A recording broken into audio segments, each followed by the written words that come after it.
The crystalline halls of the Zephyrian Palace gleamed under the light of 3 moons. Princess Pfizer stood on the observation deck, her iridescent skin shimmering with hues of violet and silver, marking her as royalty among her people. At 19 years old, she had never left her homeworld, never known anything beyond the luxury and protection of the palace walls. Her people had welcomed the human diplomatic mission with cautious curiosity, but Pfizer viewed them with barely concealed contempt. "Look at them," she said to her attendants, gesturing toward the human soldiers stationed below. "They need mechanical suits just to breathe our air. How pathetic." Among those soldiers stood Stein, a 25-year-old veteran of the human expeditionary forces. His combat armor was scarred from a dozen conflicts across the galaxy, each mark a story of survival. He had volunteered for this assignment, hoping diplomatic duty might offer respite from the endless fighting. Instead, he found himself the subject of mockery from a princess who had never known hardship.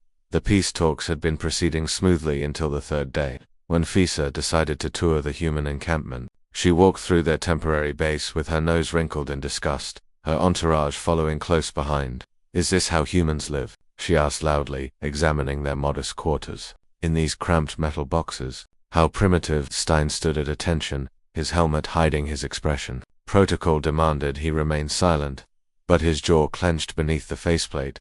Pfizer approached him directly, circling his armored form like a predator examining prey. "And you," she said, tapping his chestplate with one delicate finger, "you require this shell just to survive on my world. Without it, you would suffocate in minutes. Tell me, soldier, what is it like being so fragile?" The other humans shifted uncomfortably, but Stein remained motionless. He had faced hostile aliens, survived ambushes, and watched friends die. He could endure the words of a spoiled princess. "Nothing to say." Pfizer laughed, a sound like tinkling bells that made her attendants smile. "Perhaps the armor limits your mind as well as your body." That evening, Stein requested an audience with the Diplomatic Corps commander. "Permission to resign from this detail." Sir Commander Hayes frowned. "Stein, you're one of our best. We need you here.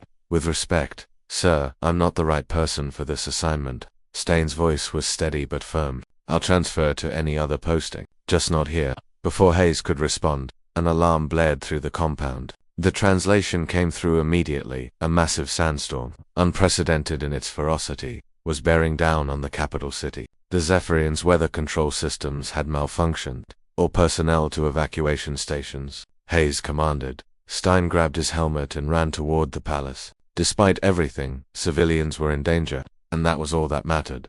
The storm hit like a living thing, tearing through the crystalline structures with savage force. Stein found Princess Pfizer in the gardens, separated from her guards, her elegant robes whipping around her as she tried to shield herself from the abrasive winds. "Princess," he shouted through his external speakers, "we need to get you to shelter." "I cannot move," she cried, pointing to a collapsed archway that had pinned her attendant beneath rubble. "I will not leave her." Stein assessed the situation instantly. The archway was too heavy for his armor's servos to lift while maintaining life support. The atmospheric processes were already straining against the dust-filled air. He made his decision. "Forgive me, princess," he said, and began removing his armor. Pfizer's eyes widened in horror. "No, you will die." "Maybe," Stein replied, his voice now unmuffled as he pulled off his helmet. The thin atmosphere immediately began to affect him, his lungs burning as they struggled to extract oxygen. "But 2 minutes without armor is better than your attendant dying under that stone." His movements became urgent as hypoxia began to set in. With superhuman effort born of desperation, he lifted the archway enough for Pfizer to pull her attendant free. His vision was already darkening at the edges, his lips turning blue. Pfizer caught him as he collapsed, her superior strength surprising him even through his fading consciousness. She dragged both him and her injured attendant into a nearby shelter, sealing the door against the storm.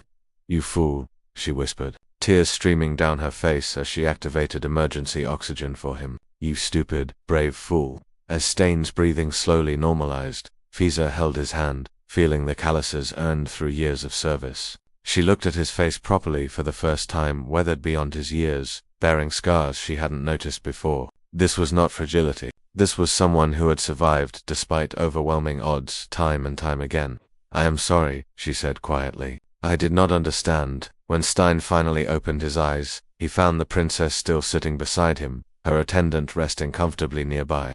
"Your people are not weak," Pfizer said. "You are strong in ways I never comprehended. You know vulnerability, and yet you choose courage anyway. That is not fragility, that is the greatest strength of all.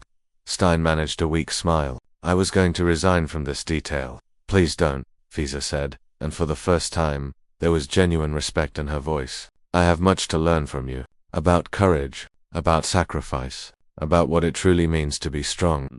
The storm passed, and with it, something changed between the princess and the soldier. Fiza began accompanying the human guards on their patrols, asking questions, learning their stories. She discovered that beneath every suit of armor was a person who had chosen to face impossible odds for something greater than themselves, and Stein, who had been ready to leave, found himself staying not out of duty, but because he saw in the young princess the capacity for growth that he had once possessed himself. Perhaps, he thought, this diplomatic mission might succeed after all.